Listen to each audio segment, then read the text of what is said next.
여러분 안녕하세요. 오늘 우리는 아주 익숙하지만 동시에 매우 낯선 주제에 대해 이야기해 보려 합니다. 화면의 질문을 한번 봐주시기 바랍니다. 암은 과연 세포의 오작동일까요? 아니면 억제된 반응일까요?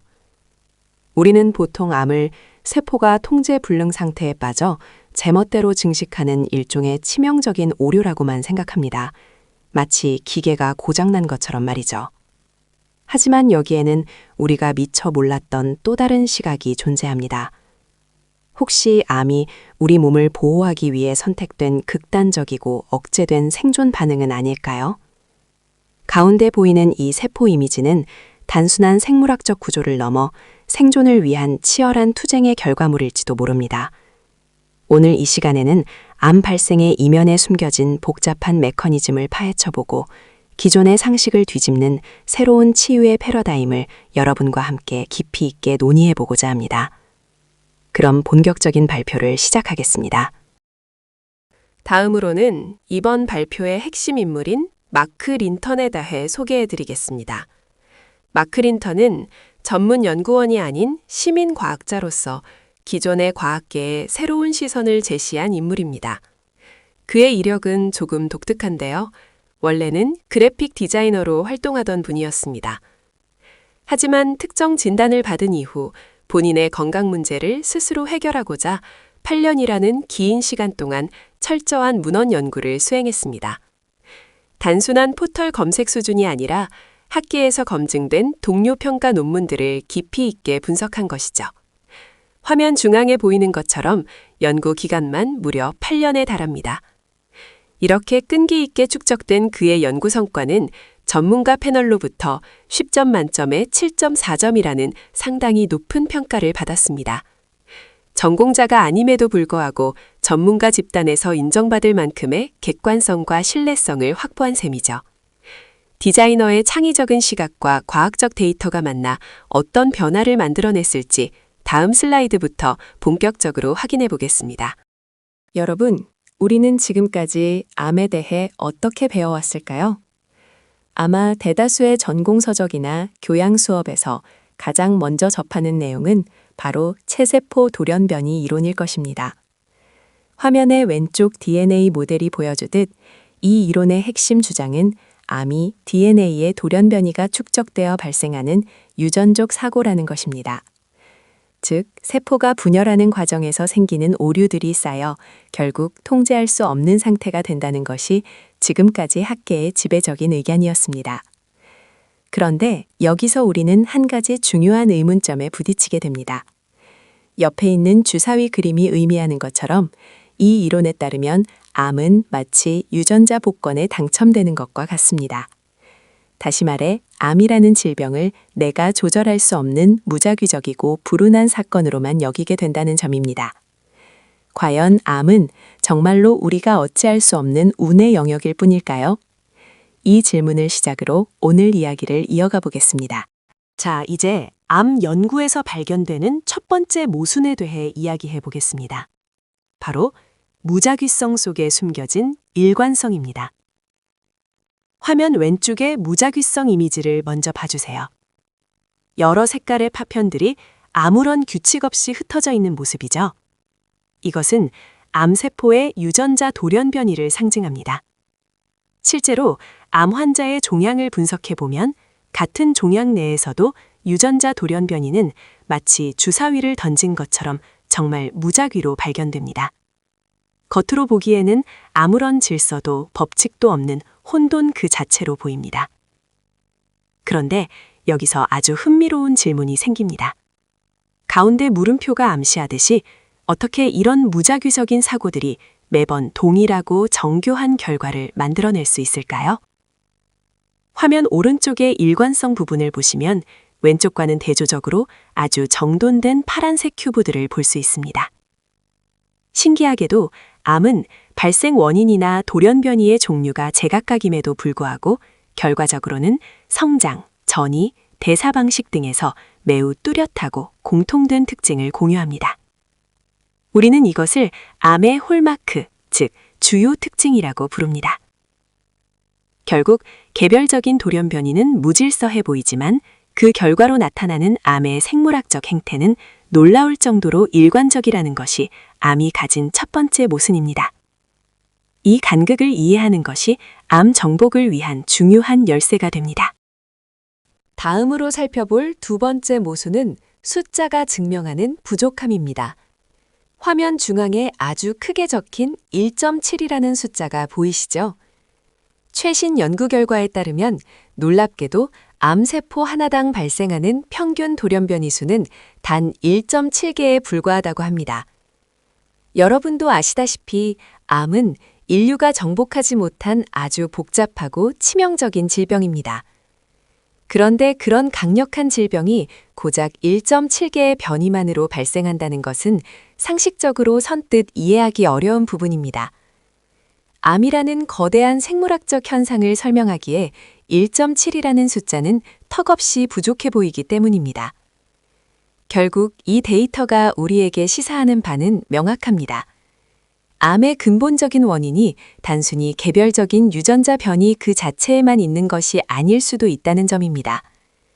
어쩌면 우리는 암의 진짜 원인을 찾기 위해 유전자 너머의 다른 곳을 바라보아야 할지도 모릅니다. 과연 그 숨겨진 원인은 무엇일지 다음 내용을 통해 자세히 알아보겠습니다. 이번 장에서는 암의 발생 원인에 대한 기존의 상식을 뒤엎는 결정적인 증거를 살펴보겠습니다. 바로 핵이식 실험의 반전인데요. 화면의 그림을 함께 보시죠. 먼저 위쪽 실험을 보면 암세포에서 뽑아낸 핵을 건강한 세포질에 이식했습니다. 유전 정보가 담긴 핵이 암세포의 것이니 당연히 암세포가 될 것 같지만 결과는 놀랍게도 정상세포가 되었습니다. 반대로 아래쪽 실험에서는 건강한 핵을 암세포의 세포질에 넣어봤습니다. 그랬더니 이번에는 핵이 멀쩡함에도 불구하고 결국 암세포로 변해버렸습니다. 이 실험 결과가 우리에게 주는 메시지는 매우 명확합니다. 암의 성질을 결정짓는 핵심 요인은 우리가 흔히 알고 있는 DNA나 핵의 변이자 아니라 바로 세포질과 그 안에 있는 미토콘드리아의 상태라는 것입니다. 결국 암은 단순한 유전자 고장이 아니라 세포의 에너지 대사 환경에 의해 좌우된다는 혁신적인 결론에 도달하게 됩니다. 여러분, 과학 연구에서 가장 중요한 가치 중 하나가 무엇일까요? 바로 재현성입니다. 하지만 오늘 우리가 마주한 현실은 그리 낙관적이지 않습니다. 이번 슬라이드의 제목처럼 우리의 과학적 토대가 근본적으로 흔들리고 있기 때문입니다. 미국 국립암연구소인 NCI의 조사 결과를 함께 살펴보겠습니다. 암 유전학 분야의 기초 연구들을 분석해 본 결과 무려 80%에 달하는 연구들이 재현 불가능한 것으로 나타났습니다. 화면 중앙의 도넛 차트가 보여주듯이 우리가 신뢰해온 데이터의 대다수가 다시 실험했을 때 같은 결과를 보장하지 못한다는 충격적인 수치입니다. 이것이 시사하는 바는 매우 엄중합니다. 현재 우리가 정설로 믿고 있는 유전자 중심 이론들이 사실은 실험적으로 신뢰하기 어려운 불안정한 기반 위에 세워져 있다는 의미이기 때문입니다. 우리가 배우고 있는 과학적 지식의 토대가 생각보다 견고하지 않을 수 있다는 점을 이 지표는 명확히 경고하고 있습니다. 여러분, 지금까지 우리는 보통 암을 유전자의 변이로 인해 발생하는 질병이라고 이해해 왔습니다. 하지만 이번 슬라이드에서는 암을 바라보는 전혀 새로운 시각인 대사 이론에 대해 이야기해 보려 합니다. 이 이론의 선구자는 바로 노벨상 수상자인 오토 워버그 박사입니다. 워버그 박사는 암이 유전자의 병이 아니라 우리 세포의 에너지 공장인 미토콘드리아의 대사 이상에서 시작된다는 파격적인 발견을 했습니다. 슬라이드 중앙에 있는 미토콘드리아 그림을 주목해 주세요. 일반적인 세포는 산소를 이용해 오른쪽의 파란색 에너지원처럼 아주 효율적으로 에너지를 만들어냅니다. 하지만 암세포는 조금 이상한 선택을 합니다. 왼쪽의 분홍색 이미지처럼 산소가 충분히 공급되는 상황임에도 불구하고 효율적인 대사 과정을 거치지 않고 비효율적인 반려 과정을 거쳐 에너지를 얻습니다. 이것이 바로 그 유명한 워버그 효과입니다. 결국 암세포는 에너지를 만드는 방식 자체가 고장난 상태라고 볼 수 있습니다. 암을 단순히 유전적 운명이 아닌 에너지 생성 과정의 문제로 바라보는 이러한 관점의 전환은 현대의학에서 암을 치료하는 전략에 아주 중요한 시사점을 던져주고 있습니다. 여러분, 나무 한 그루가 병들었다고 해서 숲 전체가 위험한 걸까요? 아니면 숲의 토양이 나빠서 나무들이 병드는 걸까요? 이번 슬라이드에서는 조직장 이론, 즉 터프트라고 불리는 관점에 대해 살펴보겠습니다. 제목에서 알 수 있듯이 이 이론은 숲을 보라고 강조합니다. 암을 세포 하나만의 결함으로 보는 기존의 시각에서 벗어나 그 세포를 둘러싼 환경에 주목하는 것이죠. 슬라이드의 이미지를 보시면 파랑색의 건강한 조직 사이에 붉게 변하며 튀어오르는 부분이 보이실 겁니다. 터스트에 따르면 암은 단순히 유전자 변이 때문이 아니라 주변 조직과의 소통이 단절되고 염증이 가득한 환경에서 비롯된다고 설명합니다. 다음으로 조직의 소통에 대해 이야기해 보겠습니다. 건강한 신체는 세포들이 서로 긴밀하게 신호를 주고받으며 일정한 구조를 유지합니다.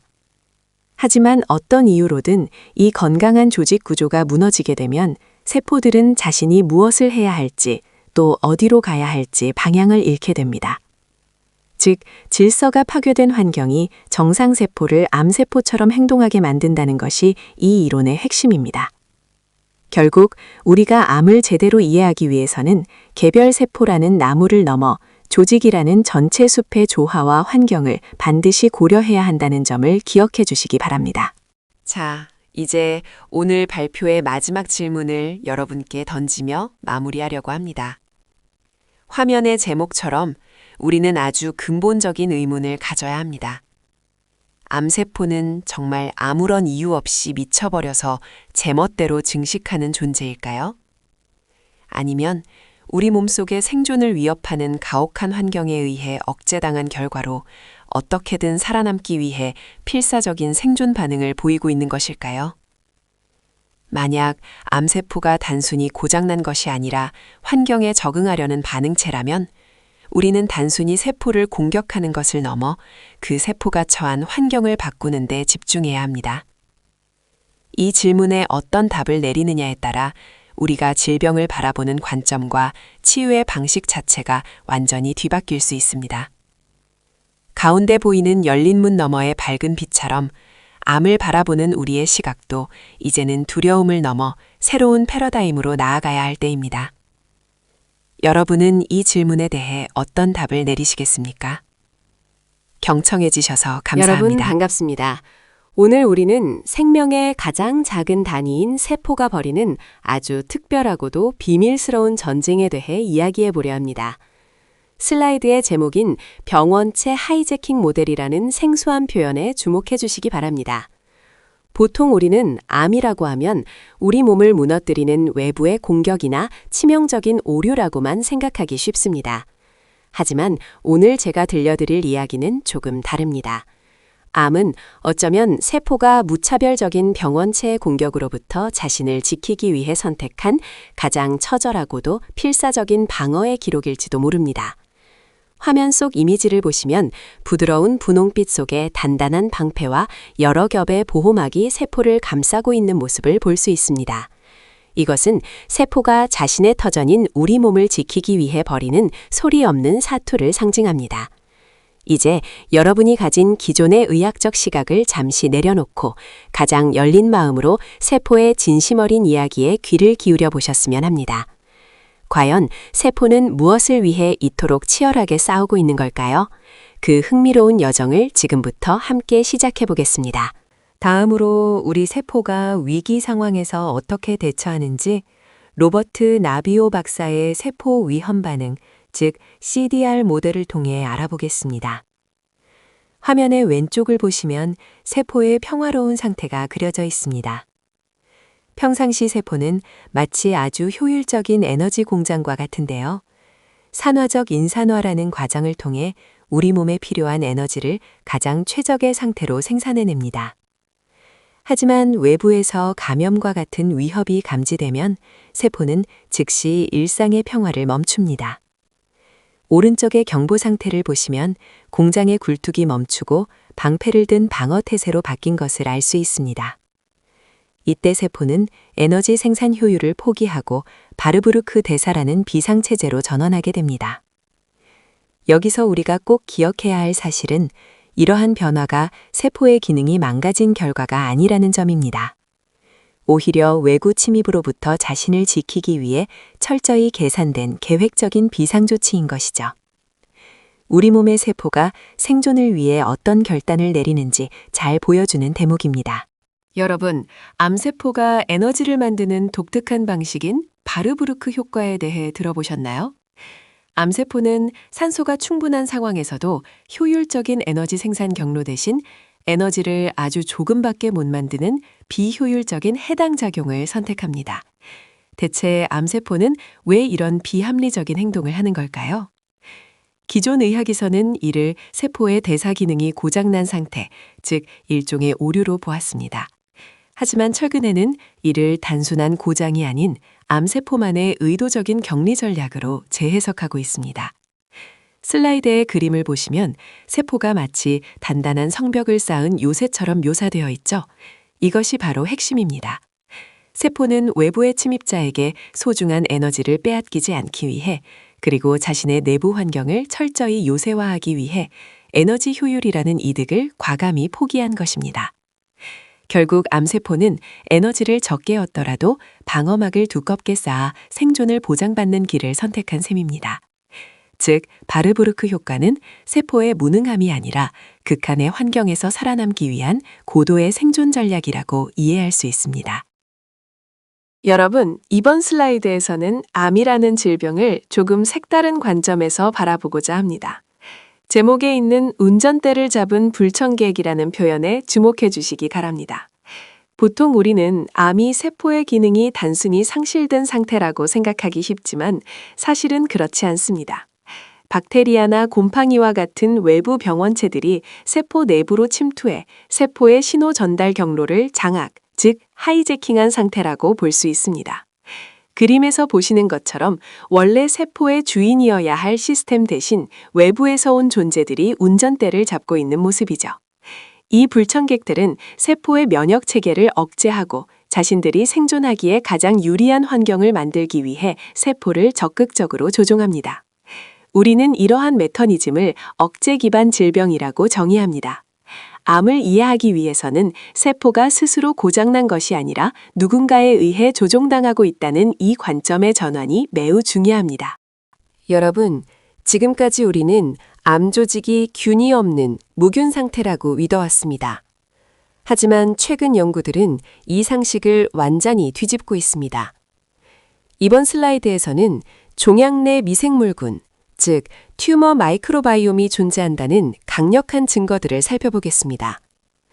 슈트라우스만과 나이트 교수 등의 최신 연구에 따르면 모든 종양에는 그들만의 특별한 손님이 살고 있다고 합니다.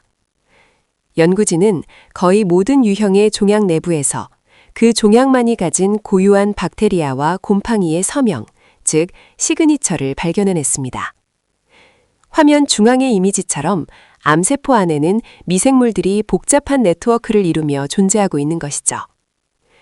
아래쪽의 그래프를 보시면 유방암, 폐암, 그리고 췌장암 등 암의 종류에 따라 발견되는 미생물의 구성이 제각각 다르다는 것을 시각적으로 확인할 수 있습니다. 이는 종양마다 그 환경에 최적화된 특정 미생물군이 형성되어 있음을 의미합니다. 결론적으로 이러한 발견은 암 조직이 결코 무균 상태가 아니라는 점을 명확히 증명하며 병원체가 암 조직의 시스템을 장악한다는 병원체 하이제킹 모델의 가장 강력한 근거가 되고 있습니다. 이번 슬라이드에서는 병원체가 우리 몸 안에서 살아남기 위해 사용하는 아주 영리하고도 무서운 전략을 살펴보겠습니다. 제목을 보시면 숨거나 이용하거나 라고 되어 있죠. 화면의 일러스트를 한번 봐주세요. 보라색 캐릭터가 병원체고 파란색 경찰 모자를 쓴 캐릭터가 우리 몸의 면역세포입니다. 그런데 병원체가 핑크색 덩어리 뒤에 쏙 숨어 있어서 면역세포가 찾지 못하고 당황해하는 모습이 보이시나요? 여기에는 두 가지 핵심적인 메커니즘이 숨어 있습니다. 첫 번째는 증식입니다. 병원체는 단순히 침입하는 데 그치지 않고 숙주세포를 강제로 분열시켜 암세포처럼 폭발적으로 증식하게 만듭니다. 왜 그럴까요? 바로 자신이 마음껏 활동하고 머무를 수 있는 영토, 즉 거주 공간을 넓히기 위해서입니다. 두 번째는 바로 위장 전략입니다. 병원체는 면역세포의 매서운 감시를 피하기 위해 앞서 말한 암세포라는 거대한 방패 뒤로 숨어버립니다. 면역세포 입장에서는 암세포 덩어리에 가려진 병원체를 인식하기가 매우 어려워지죠. 결국 암세포의 무한한 증식은 병원체가 면역계를 따돌리고 생존을 이어가기 위해 숙주를 철저히 이용하는 고도의 생존 전술이라고 할 수 있습니다. 이처럼 병원체는 우리 생각보다 훨씬 더 전략적으로 진화해왔다는 점을 기억해야 합니다. 여러분, 암이라는 복잡한 질병의 퍼즐을 완성할 마지막 조각이 무엇인지 아시나요? 바로 곰팡이입니다. 우리는 흔히 암을 우리 세포의 이상 증식으로만 생각하지만 암이 가진 10대 특징인 혈관 신생, 전이, 그리고 면역 회피와 같은 성질들은 인간의 일반적인 세포보다는 오히려 곰팡이의 생태와 놀라울 정도로 닮아 있습니다. 화면 왼쪽에 곰팡이 포자가 퍼져나가는 이미지와 오른쪽의 암 전이 모습을 비교해 보시기 바랍니다. 암세포가 스스로 혈관을 새로 만들고 다른 장기로 이동하는 복잡한 과정은 사실 곰팡이가 종족을 퍼뜨리기 위해 포자를 번식시키는 본능이 우리 몸의 세포를 통해 발현된 것이라고 해석할 수 있습니다. 결국 곰팡이와의 상호작용을 들여다보는 것이야말로 암의 복잡한 양상을 가장 완벽하게 설명할 수 있는 핵심 열쇠가 됩니다. 우리가 중고등학교 생물 시간에 미토콘드리아에 대해 배울 때 가장 먼저 듣는 수식어는 바로 세포 내의 에너지 공장일 겁니다. 하지만 미토콘드리아의 진정한 역할은 단순히 에너지를 만드는 데서 그치지 않습니다. 위기 상황이 닥치면 미토콘드리아는 세포 방어의 사령탑으로 완전히 변신하기 때문이죠. 외부에서 감염 위협이 닥치면 미토콘드리아는 평소 하던 일, 즉 산소를 사용해 에너지를 뜻하는 ATP를 생산하는 비중을 줄입니다. 대신 활성산소라고 불리는 ROS를 만들어내는데 모든 역량을 집중하기 시작합니다. 화면의 귀여운 일러스트를 보시면 한 손에는 에너지 배터리를, 다른 한 손에는 분무기 형태의 ROS를 들고 있는 것을 볼 수 있는데요. 여기서 ROS는 병원체를 살균하기 위해 세포가 발사하는 아주 강력한 화학 무기라고 이해하시면 됩니다. 결국 미토콘드리아는 우리 몸을 유지하는 발전소인 동시에 적군이 침입했을 때 가장 먼저 무기를 들고 앞장서는 방어기지인 셈입니다. 우리가 건강을 유지할 수 있는 건 바로 이 미토콘드리아의 유연하고도 강력한 역할 전환 덕분이라고 할 수 있습니다. 다음으로는 철분의 미스터리와 발암물질의 재정의에 대해 살펴보겠습니다. 여러분, 암세포를 분석해보면 유독 철분이 과다하게 축적되어 있다는 사실을 알고 계셨나요? 왜 암세포는 이토록 철분에 집착하는 걸까요? 그 답은 철분이 병원체 증식에 있어 가장 필수적인 식량이라는 점에 있습니다. 화면의 시각자료를 보시면 병원체를 상징하는 캐릭터가 자석을 이용해 철분 입자들을 세포 안으로 끌어당기고 있습니다. 이처럼 병원체는 스스로 증식하기 위해 숙주세포 내로 철분을 끊임없이 끌어들입니다. 따라서 이 모델에서 철분은 우리 몸에 필요한 단순한 영양소의 개념을 넘어섭니다. 오히려 병원체를 살찌우고 성장을 도와 암 발생을 가속화하는 잠재적인 발암 촉진 요인으로 재해석될 수 있습니다.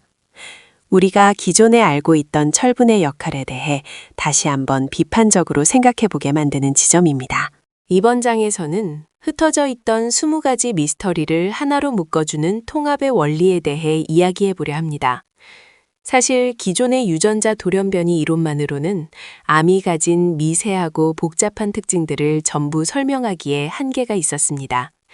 하지만 병원체와 세포 간의 상호작용이라는 모델을 적용하면 이 모든 퍼즐 조각들이 비로소 하나로 맞춰지게 됩니다. 화면 중앙의 퍼즐을 보시면 암의 복잡한 양상들이 4가지 핵심 요소로 정리되어 있습니다. 철분 관리의 변화, 에너지 대사의 이상을 뜻하는 바르부르크 효과, 세포가 이동하는 전이, 그리고 면역 시스템을 피하는 면역 억제까지 말이죠. 언뜻 보면 별개의 문제처럼 보이는 이 현상들은 사실 감염에 대한 세포의 필사적인 대응이라는 하나의 원리로 통합되어 설명될 수 있습니다. 세포의 대사 변화부터 면역 회피까지 암의 모든 복잡한 움직임은 결국 생존을 위한 세포의 처절한 반응이었던 셈입니다. 이러한 통합적 관점은 우리가 암이라는 질병을 바라보는 방식을 근본적으로 바꿔놓을 것입니다. 이제 오늘 발표의 결론을 맺고자 합니다. 우리는 흔히 암을 우리 몸을 파괴하는 배신자나 절대적인 악으로만 여겨왔습니다. 하지만 오늘 살펴본 것처럼 암은 세포가 우리를 배신해서 생겨난 것이 아닙니다. 오히려 암은 외부 요인에 의해 하이제킹을 당한 절망적인 상태에서도 어떻게든 살아남기 위해 그리고 그 침입자를 자신의 몸 안에 가두어 확산을 막으려 했던 세포의 가장 치열하고도 슬픈 방어전의 결과물입니다. 화면 속 상처 입은 캐릭터처럼 우리 몸의 세포들은 마지막 순간까지 스스로를 지키기 위해 사투를 벌였던 것입니다. 우리는 이 부드러운 요새가 겪어온 고통과 노력을 이해함으로써 암이라는 질병을 단순히 두려움의 대상이 아닌 새로운 시각으로 바라볼 수 있습니다. 그것은 생명을 유지하기 위해 우리 몸 안에서 벌어진 가장 처절한 생존 드라마였기 때문입니다. 이번 발표가 여러분에게 암의 본질에 대해 다시 한번 깊이 생각해보는 계기가 되었기를 바랍니다. 경청해 주셔서 감사합니다. 안녕하세요, 여러분. 오늘 제가 발표할 주제는 암 치료의 새로운 지평을 여는 혁신적인 접근법에 관한 것입니다. 화면의 제목에서 보시는 것처럼 병원체와 대사, 그리고 우리 몸이 스스로를 치유하는 메커니즘에 대해 깊이 있게 다뤄보려 합니다. 특히 이번 발표의 핵심 키워드는 바로 약물 재창출, 즉 드럭 리퍼퍼징입니다. 이는 이미 안정성이 검증된 기존의 약물들을 암 치료라는 새로운 목적에 맞게 다시 활용하는 전략을 의미합니다. 새로운 신약을 개발하는 데 드는 막대한 시간과 비용을 줄이면서도 효과적인 치료 대안을 찾는 매우 스마트한 임상적 접근법이라고 할 수 있죠. 중앙의 세포 이미지는 우리가 앞으로 다룰 미시적인 생체 대사 과정의 중요성을 상징하고 있습니다. 단순히 암세포를 파괴하는 공격적인 방식에서 벗어나 환자의 몸이 조화롭게 치유되고 부드럽게 회복될 수 있는 여정을 어떻게 설계할 수 있을지 지금부터 함께 자세히 살펴보겠습니다. 여러분, 전립선암을 우리가 흔히 아는 암과는 조금 다른 검은 백조라고 부르는 이유가 무엇일까요? 슬라이드를 통해 그 핵심적인 대서적 차이를 살펴보겠습니다. 먼저 왼쪽을 보시면 일반적인 암세포에서 나타나는 와버그 효과가 보입니다. 보통 암세포는 산소가 충분한 상황에서도 미토콘드리아를 통한 효율적인 에너지 생산 대신 비효율적인 해당 작용을 선택하는 것으로 잘 알려져 있습니다. 하지만 오른쪽의 초기 전립선암은 전혀 다른 양상을 보입니다. 와버그 효과 대신 미토콘드리아를 활발히 사용하는 산화적 인산화, 즉 옥스포스 과정이 훨씬 우세하게 나타납니다. 시각 자료에서도 알 수 있듯이 미토콘드리아 내부의 에너지가 활발히 돌아가고 있죠. 이것이 시사하는 바는 매우 중요합니다. 전립선암 세포 내의 미토콘드리아가 단순히 고장난 것이 아니라 세포가 특정한 목적을 위해 의도적으로 이 대사 방식을 선택하고 있다는 강력한 증거이기 때문입니다. 결국 우리가 암을 바라보는 관점도 바뀌어야 합니다. 암세포는 단순히 고장난 기계가 아닙니다. 오히려 주어진 특수한 상황에 적응하기 위해 최선의 전략을 짜고 있는 정상적인 반응의 결과물일 수 있습니다. 이러한 대사적 특징을 이해하는 것이 전립선암 정복을 위한 새로운 열쇠가 될 것입니다. 다음으로 사라진 아연의 미스터리에 대해 알아보겠습니다. 여러분, 전립선암 조직에서는 아연 수치가 평소보다 급격하게 떨어지는 현상이 관찰되는데요. 과연 그 이유는 무엇일까요? 화면의 그림을 보시면 아연을 의미하는 파란색 입자들이 세포 내 특정 공간으로 모이는 것을 확인할 수 있습니다. 이것을 아연 격리, 즉 시퀘스터링이라고 부릅니다. 우리 몸은 외부에서 병원체가 침입하면 그들이 아연을 생존 무기로 활용하지 못하도록 의도적으로 아연을 차단하고 깊숙이 숨겨버립니다. 다시 말해, 아연 수치가 낮아지는 것은 세포가 고장난 것이 아니라 우리 몸이 스스로를 보호하기 위해 펼치는 아주 치밀하고 고도로 계산된 방어 전략인 셈입니다. 이러한 우리 몸의 놀라운 메커니즘이 암 조직 내에서 구체적으로 어떻게 작용하는지 다음 내용을 통해 자세히 살펴보겠습니다. 다음으로 살펴볼 내용은 이웃세포들이 보여주는 일종의 경계태세, 즉 방관자 효과입니다. 보통 사회심리학에서 말하는 방관자 효과와는 정반대로 여기서는 세포들이 주변의 위협에 매우 민감하게 반응하는 현상을 의미합니다. 왼쪽의 이미지를 보시면 중심부에서 시작된 변화가 파동처럼 주변으로 퍼져나가는 것을 확인할 수 있는데요. 실제로 소수의 세포만 감염되더라도 주변에 있는 수천 개의 세포가 동시에 바르부르크 대사로 전환되는 놀라운 반응이 일어납니다. 이것은 일종의 국소적 요새화 전략이라고 볼 수 있습니다. 이웃세포들은 감염이 확산되는 것을 막기 위해 미리 단단한 방어벽을 세우고 에너지를 비축하며 전시 상황에 돌입하는 것이죠. 결과적으로 암의 확산이라는 현상은 단순히 변이된 세포의 일방적인 공격이라기보다 위험 신호를 감지한 세포 공동체가 생존을 위해 선택한 집단적인 방어 행동이라는 관점에서 이해할 수 있습니다. 이를 통해 우리는 암세포와 주변 미세 환경이 어떻게 상호작용하는지 더 깊이 있게 파악할 수 있습니다. 다음으로 면역항암제의 딜레마에 대해 이야기해 보겠습니다. 면역항암제는 획기적인 치료법으로 주목받고 있지만 실제로는 약 60%의 환자에게는 효과가 나타나지 않는다는 한계가 있습니다. 왜 이런 일이 발생하는 걸까요? 화면 속 그림을 보시면 우리 몸의 파수꾼인 면역세포들이 암세포를 보고 당황해하는 모습이 보이죠. 탐정 모자를 쓴 면역세포가 암세포를 보며 정상세포 같은데요 라고 묻고 있습니다. 바로 이것이 핵심입니다. 면역계의 눈에는 암세포가 제거해야 할 적이 아니라 오히려 병원체에 맞서 싸우는 우리 몸의 정상적인 자가세포로 보이기 때문입니다. 암세포는 교묘하게 자신을 위장해서 면역 시스템의 감시를 피합니다. 이런 상황에서 면역세포에게 무작정 스스로를 보호하려고 하는 세포를 공격하라고 강요하는 것은 면역계에 큰 혼란을 줄 수 있습니다. 즉, 아군과 적군을 구분하지 못하는 상태에서 억지로 공격 스위치를 켜는 것이 항상 정답은 아니라는 것이죠. 이것이 우리가 면역항암제를 사용할 때 직면하게 되는 가장 큰 딜레마이자 앞으로 해결해야 할 숙제입니다. 여러분, 지금까지 우리는 질병을 치료하기 위해 흔히 적을 공격하고 파괴하는 방식을 떠올려 왔습니다. 하지만 이제 우리는 새로운 전략을 고민해 보아야 합니다.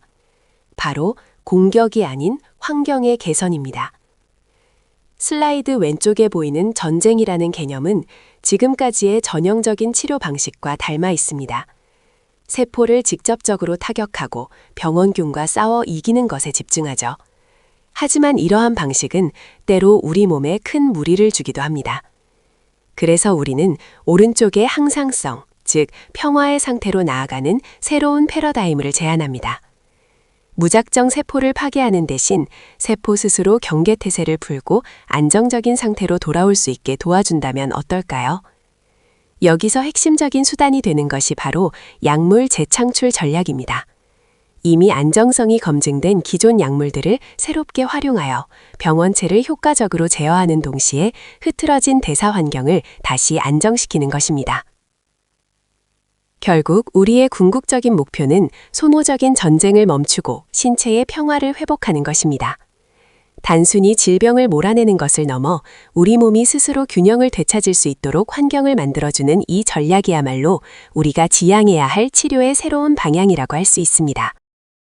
다음으로 암 치료의 중요한 전략 중 첫 번째 열쇠인 병원체 제거에 대해 말씀드리겠습니다. 암 치료 프로토콜에 항병원체 약물을 통합해야 한다는 주장은 최근 매우 강력한 이론적 근거를 바탕으로 지지를 받고 있습니다. 슬라이드에 제시된 구체적인 약물들을 살펴보면 항진균제인 이트라코나졸은 진균성 병원체를 억제하는 역할을 하며 독시사이클린이나 클라리스로마이신 같은 항생제는 세포 내부에 존재하는 감염원을 효과적으로 제거하는 데 사용됩니다. 이러한 약물 사용이 중요한 이유는 암세포의 방어 기제와 관련이 깊기 때문입니다. 우리 몸의 세포는 병원체라는 근본적인 위험 요인이 사라지게 되면 자신을 보호하기 위해 비정상적으로 유지하던 암적 대사, 즉 일종의 방어벽을 더 이상 유지할 필요가 없어지게 됩니다.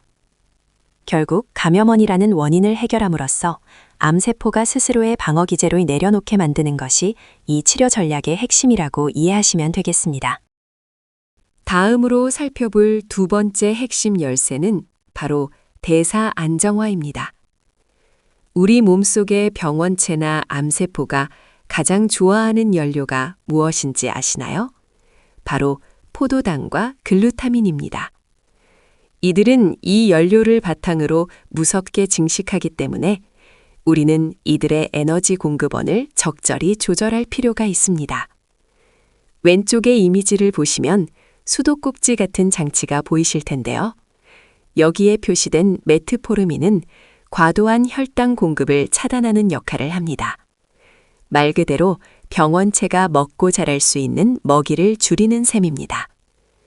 또 다른 물질은 EDCDG는 포도당 대사 과정에 직접 개입해서 방해를 하는데요. 이를 통해 세포가 에너지를 급격하게 소비하며 폭주하는 것을 막아줍니다. 결국 이렇게 연료 공급 라인을 적절히 차단함으로써 과열된 세포 대사를 진정시키고 우리 몸의 균형을 되찾는 것이 대사 안정화 단계의 핵심 목표라고 할 수 있습니다. 다음으로 9번째 슬라이드에서는 깊은 잠에 빠진 세포들, 즉 줄기세포의 휴면 상태에 대해 살펴보겠습니다. 화면의 그림처럼 암 줄기세포들은 외부의 공격, 특히 독한 화학요법으로부터 자신을 보호하기 위해 활동을 멈춘 세포 억제 상태에 들어가곤 합니다. 이를 전문 용어로 세네센스라고 부르는데요. 이 세포들은 완전히 죽은 것이 아니라 마치 겨울잠을 자듯 숨어 있다가 주변 환경이 다시 자신들에게 유리해지면 언제든 깨어나 암의 재발을 일으킬 수 있는 아주 까다로운 존재들입니다. 따라서 단순히 강한 약물로 세포를 직접 공격하는 기존의 방식만으로는 한계가 있을 수밖에 없습니다. 이제는 이 잠자는 세포들의 대사 스위치를 영구적으로 꺼버리거나 혹은 깨어나지 못하게 안전하게 관리하는 새로운 차원의 치료 전략이 필수작입니다. 암 치료의 패러다임이 무조건적인 박멸에서 정교한 제어로 넘어가고 있다는 점을 잘 보여주는 대목입니다. 여러분, 이제 우리는 지금까지 살펴본 여러 치료 전략을 하나로 모으는 통합치료 프로토콜의 완성 단계에 도달했습니다. 화면 중앙의 퍼즐 이미지를 보시면 4개의 조각이 서로 맞물려 하나의 완벽한 원을 이루고 있는 것을 알 수 있습니다. 이는 효과적인 치료가 단순히 한 가지 방법에 의존하는 것이 아니라 여러 요소의 유기적인 조화 속에서 이루어짐을 시각적으로 보여줍니다. 먼저 상단의 표준 치료는 물리적인 제어를 담당하는 기초적인 단계입니다. 여기에 분홍색 조각인 항병원체 요법을 결합하여 질병의 근본적인 원인을 직접적으로 제거하는 과정을 거칩니다. 동시에 하단의 보라색 조각인 대사치료를 통해 질병에 필요한 에너지를 차단하고 주황색 조각인 환경 조절을 병행하여 우리 몸의 산화 스트레스를 관리하고 내부 환경을 최적화해야 합니다. 결국 효과적인 치료란 어느 한쪽으로 치우친 접근이 아닌 다각적인 관점에서의 조화가 필요합니다. 표준 치료와 더불어 생물학적 원인을 동시에 해결하는 이러한 통합적 접근이야말로 우리가 지향해야 할 진정한 치료의 완성이라고 할 수 있습니다. 다음으로 이번 슬라이드에서는 데이터로 증명하는 희망에 대해 이야기해 보겠습니다. 우리가 지금까지 살펴본 이 새로운 접근법은 단순히 가능성을 제시하는 가설 단계에 머물러 있지 않습니다. 화면 왼쪽의 그래프가 보여주듯 혁신적인 바이오테크 기업들의 전폭적인 지원을 통해 현재 활발한 임상 연구가 진행되고 있으며 그 성과 또한 지속적인 우상향 곡선을 그리고 있습니다. 특히 주목해야 할 점은 오른쪽 네트워크 이미지로 표현된 시민과학자 네트워크의 역할입니다. 연구실 안의 전문가들뿐만 아니라 치료의 주체인 환자들이 직접 연구에 참여하여 자신의 데이터를 공유하고 있습니다. 이렇게 실제 현장에서 수집된 생생한 데이터들은 기존의 치료 프로토콜을 더욱 정교하고 실질적으로 다듬는 데 결정적인 역할을 하고 있습니다. 결국 데이터는 차가운 숫자의 나열이 아니라 환자들에게 구체적인 치료의 근거와 미래에 대한 희망을 제시하는 가장 강력한 도구가 되고 있습니다. 이론이 실제 데이터와 결합했을 때 어떤 혁신을 만들어내는지 우리는 지금 확인하고 있는 것입니다. 다음으로 12번 슬라이드입니다. 이번 장의 주제는 지식이 주는 치유의 힘입니다. 화면 중앙에 있는 문장을 함께 보시죠. 암은 정복할 수 없는 기계적 오작동이 아니라 메커니즘을 이해하면 다룰 수 있는 생물학적 상태라고 말하고 있습니다. 이는 질병을 바라보는 패러다임의 근본적인 변화를 의미합니다. 우리는 흔히 암을 불가항력적인 재난처럼 여기곤 하지만 과학적 이해가 뒷받침된다면 충분히 관리하고 대응할 수 있는 대상이 된다는 뜻입니다.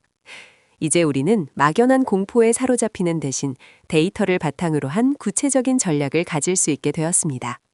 특히 하단의 내용처럼 환자 주도형 임상은 단순히 치료 과정에 참여하는 것을 넘어 환자 스스로가 치유의 주체가 되는 길을 제시합니다.